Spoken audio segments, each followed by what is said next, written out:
this is an area where I was very grateful to Nick Kroger and John Gribben for being given an opportunity to talk about the importance of prospective randomized studies in stem cell transplantation.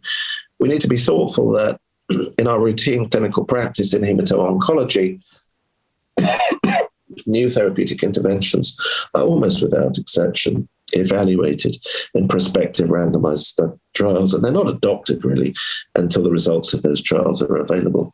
And yet in stem cell transplantation, despite the fact that more than 50% of patients are destined to have poor outcomes, either because of transplant toxicity or disease relapse, the number of patients going into prospective randomized studies aimed at asking how we deliver the transplant more effectively is less than 10%, possibly less than 5%. And that's a really big gap. That means that we are adopting changes in transplant practice which have profound implications for patients without prospective data, which was otherwise be viewed as the gold standard.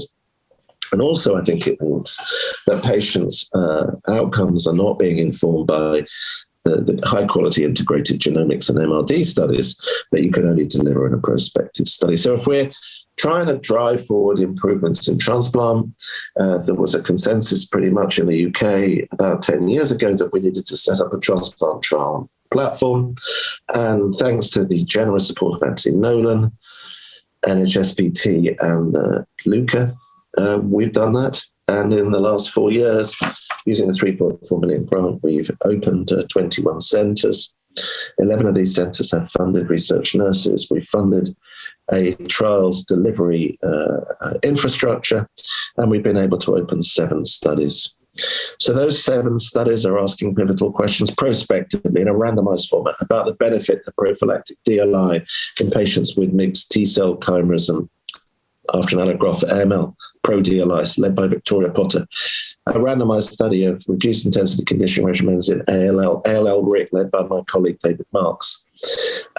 Looking at 2 different strategies for GVHD prophylaxis, including an evaluation of post-transplant cyclophosphamide, MOTD, led by my colleague Ron Chakraverty. And a couple of studies that are looking at optimizing transplant interventions in AML. The COSY study looking at the benefit of addition of Thiotepa and Amadeus, which is a randomized study of CC46 maintenance. And finally, a really important study led by my colleague Adrian Bloor in Manchester, which is looking at a treatment randomization called using Lanzulumab, a study called Rating.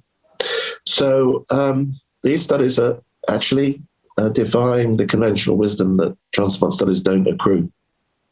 These studies are accruing. They're accruing rapidly. And we've now got 1,004 patients randomized to these potentially practice-informing studies. At the same time, we've got integrated MRD and genomic studies led by a number of gifted scientific colleagues, including Sylvie Freeman and Parish Vyas across the UK.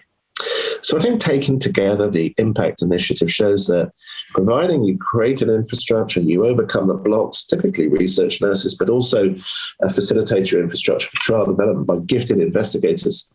There's a great appetite among transplant physicians and also patients to enter such studies.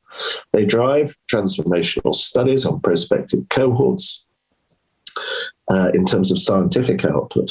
And I hope that they'll be able to inform clinical practice, not only in the UK, but worldwide. I think the challenge now is to create a sustainable infrastructure, and we've created a model using a trials delivery vehicle called Accelerating Clinical Trials, which is now open, which we believe will be sustainable, delivering a mixed portfolio of industry-sponsored trials and academic IITs. And I think also invest further in the research nurse network in the UK and think about opening up more centres with dedicated research nurses. And then finally, thinking about how we can do this across Europe, how we can do this linking with other countries. And I think also saying to governments, it's pivotally important we deliver these studies. Please, can we look at removing the barriers that there are in terms of regulatory hold-up, regulatory obfuscation, and also, please, can we prioritize funding for research nurse networks such as the USCTN, so that across Europe we can be driving pivotal studies that are plausibly going to improve outcomes for patients having a transplant. It's just unacceptable that, having invested trillions into basic science, now we come up with plausible interventions with the potential to transform outcomes that clinical trials are so challenging to set up and accrue to. But nonetheless, we're really heartened by our experience with the IMPACT consortium and platform. We believe that ACT going forward will be a model to deliver prospective studies using a similar model in transplant and cellular therapy. And we're immensely grateful to our supporters, which include Anthony Nolan, Luca, NHSBT, and Q Leukemia.